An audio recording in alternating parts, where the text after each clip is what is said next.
Governo propõe orçamento geral do Estado batinang fiscal rua ronulu resine, usi biliang ida ponto walu, to biliang ida ponto sia.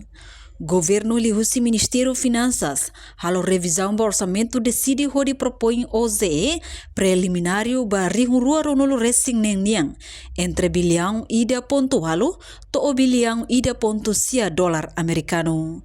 Ministra Finanças Santina Vegas Cardoso ba jornalista Sira, foi participa abertura reunião Comissão Revisão Orçamento, nebe halau ia salão auditorium Ministério Finanças Aitara Clarang.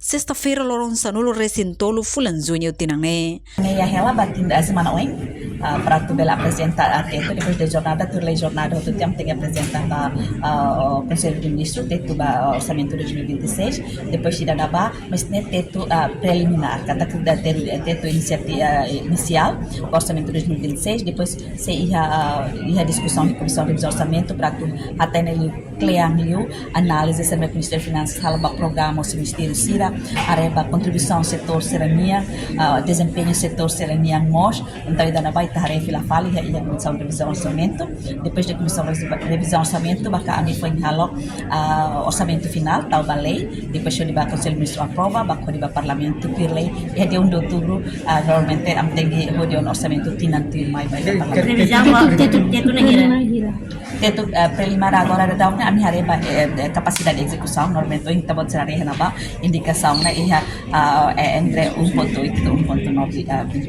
Reportagem Melda Fátima, Televisão Timor Post. Janela informação ba emogoto. Atua tem informação atual dia clio. Kita haluha, haneham botão subscribe, like, halo comentário no fahe tutang ba media sosial hotu.